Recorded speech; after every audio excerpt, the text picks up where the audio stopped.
everyone, Mario again, coming out to another movie review. Today I'm reviewing a film that my friend LJ first told me about when me, him, and Jeff were talking in the parking lot after watching a movie one night, and he brought it up. I forget what brought it up. He talked about the film a little bit, and I went home that night and tried to look up, see what it was about. I actually got the name wrong from hearing it, so I actually had to look around, and then I eventually was corrected, and I found it and looked it up.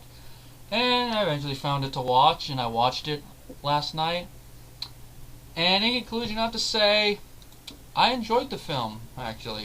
I mean, it's not a perfect film in any stretch of the imagination, but I was entertained by it. And I thought it was an interesting film because it's technically in the found footage genre and technically not.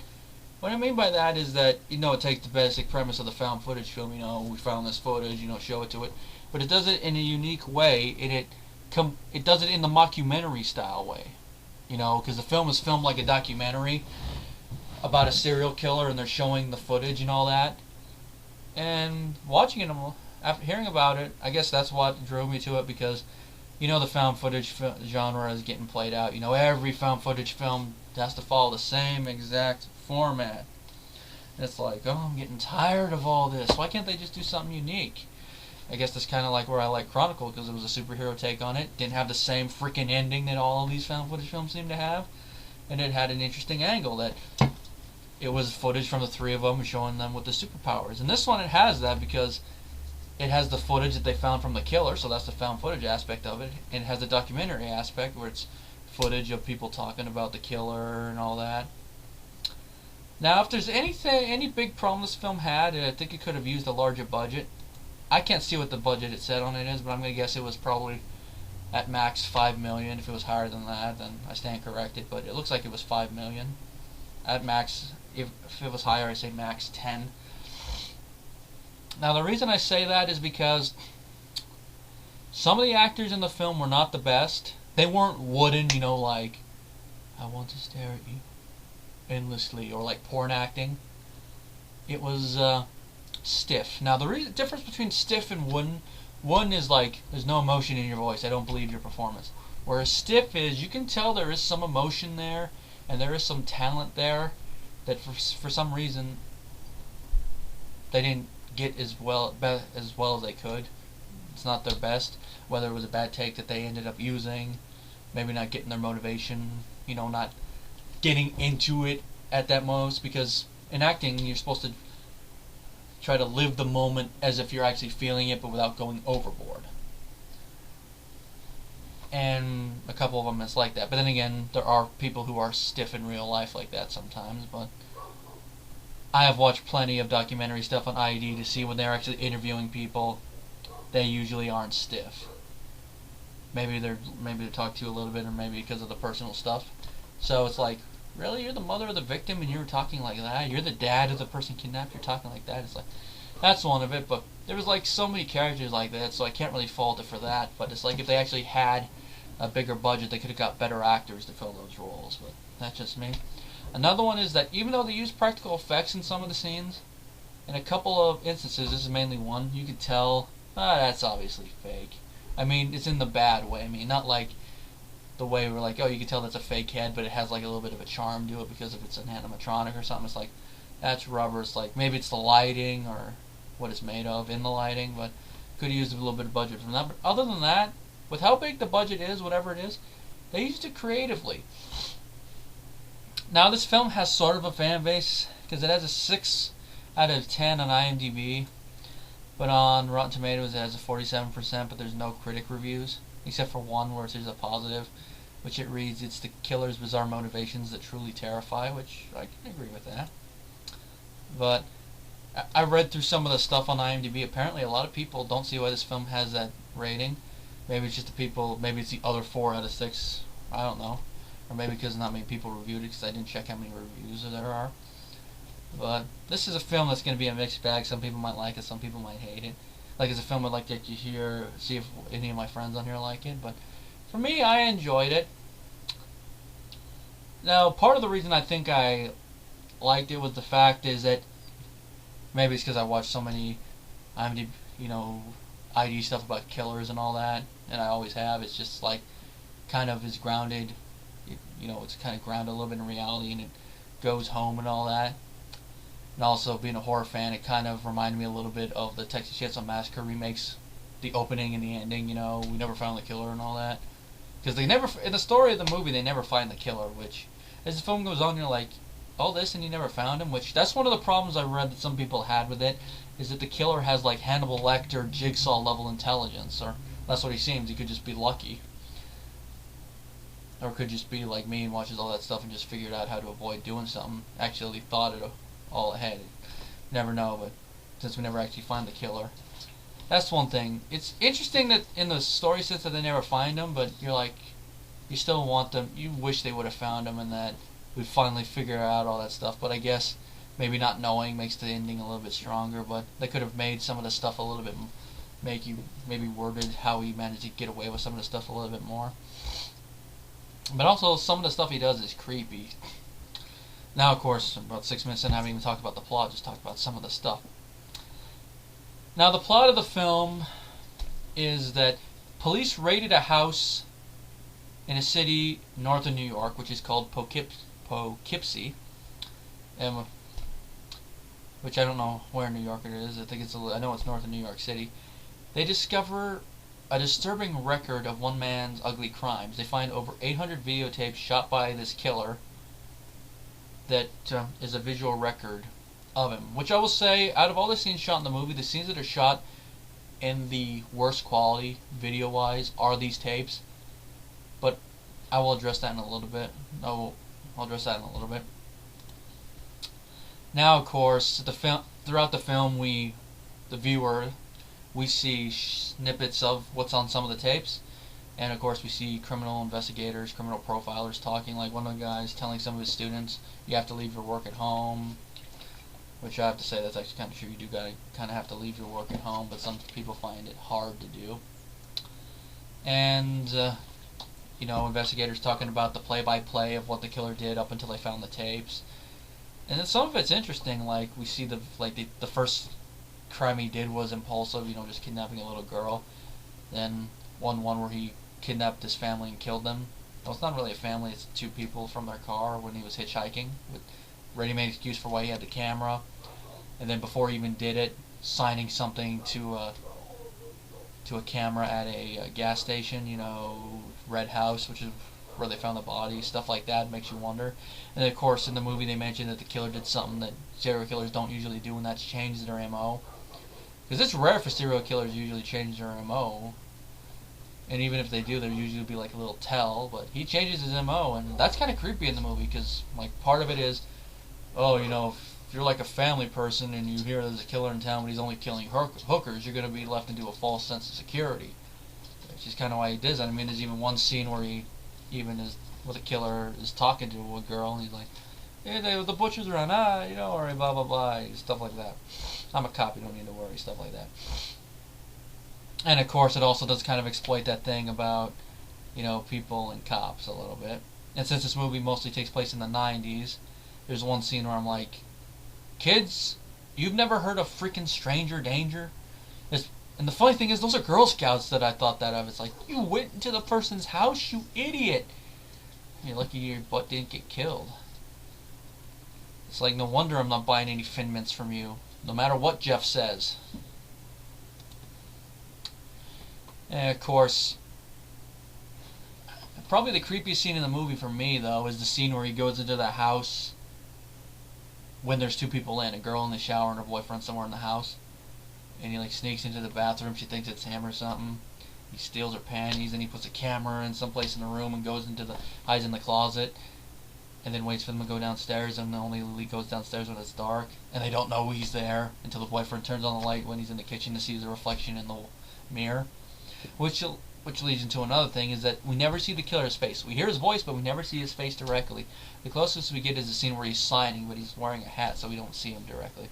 And of course a sketch of the killer that they get from when he actually has the nerve to go up to the mother of the girl from the scene in the house, because he doesn't kill her. He kidnaps her and holds her for 8 years, which leads to a creepy scene at the end when they actually find her when they get the tapes. I know I'm giving spoilers here, but in order to talk about the stuff in this movie, I have to. So maybe in the title I'll put minor spoilers. And the creepy thing about that with the girl is that when she's talking, you can see what he did to her hand. I'm not going to spoil what it is, but it's just how it's shot. They don't even talk about it with words. It's just like, oh my god. It's like a nonchalant thing. And, damn it, what was I on? I lost my train of thought there. Oh yeah, the house thing, and then attacking the boyfriend and anything. But the reason we don't see his face is that he wears masks, theatrical masks, like the long nose thing and then another thing, so adds a little theatrical element. And I know some people on IMDb read that they thought it was annoying that we actually hear his voice. I think it adds the little bit of human layer to him, because think of it, he's basically a human doing all these inhuman things to these women. So obviously he's going to talk. I mean, it's not like Michael Myers or Jason Voorhees, where they're silent and they're basically human monsters killing people, or like a Freddy Krueger that basically taunts people. But this is a real human who is doing all these things, so of course he's going to have a voice, and most of what he says is either lies when he's trying to get them to a false sense of security, or when he actually has them at his house. Like when he's trying to break the one girl. What is your name? My name is blah blah. No, your name is Slave! Stuff like that. And the guy who did the killer, which I don't know what he's listed as on here, so I'm checking Wikipedia to see what he's listed as. Doesn't say what he's listed at, but he actually did a pretty good job. And like I mentioned with the intelligence level earlier, they never find him, which is like, which with how all the stuff he does, and he left a lot of clues, like, you know, that videotape of him doing that, and then of course going up to the woman and them actually having a drawing of what he looks like. Maybe change what he looked like after that, I don't know. You would think that they would catch him sooner or later, but they don't, and as they say, he actually gave him the house, and because he wiped all his fingerprints off, which that just makes you wonder, how difficult would it be to wipe all the fingerprints out from your house? It would take a lot, but if you were planning on actually abandoning the house, and it wasn't even your house to begin with, you just were living there, or maybe you bought it and killed the guy, I don't know, because they never explain what he did. They just, when they searched the house, they found the body of the former tenant in the yard. So they don't elaborate on it. So it's like, he probably made sure not to touch certain areas, or he made sure to clean it very thoroughly whenever he did cleaning. I guess it's up to the viewer to interpret, but it's like, this guy must be a clean freak. And then of course all the different psychological profiles of him. I don't want to give everything away, but it's just, at least when I was watching it, maybe it's just me, it's like, this guy's creepy. If there was actually a guy like this, I would feel a little uncomfortable. You mean it's like that whole thing like Psycho, you know, how some people felt about showering, you know, like that. It's like, it makes you feel a little uncomfortable. And of course, the uncomfortable, that something it mentions in the film is true, is that there's at any given time there's 50 active serial killers in the United States alone. So I think it kind of have a reason to feel a little uncomfortable with that. And I guess that's part of the power of the film, is that it actually hits close to home a little bit. Especially since where I didn't only killed one person, but around where I lived there was a serial killer. Oh, I wouldn't say serial killer. A killer, you know, the guy that kidnapped that little girl. So makes you wonder, if he hadn't been caught from that, would he have escalated? Maybe not something on this, but he could have escalated. Make it, for that, that hits a little bit close to home, because he lived in the same apartment complex as my grandmother. My late grandmother, so God rest her soul. Trying to think of something. Trying to think of another thing to say about the film. Acting-wise, like I mentioned, a lot of those side characters were stiff, but the main ones, like the psychological profilers and the cops and all that, I thought they did a good job.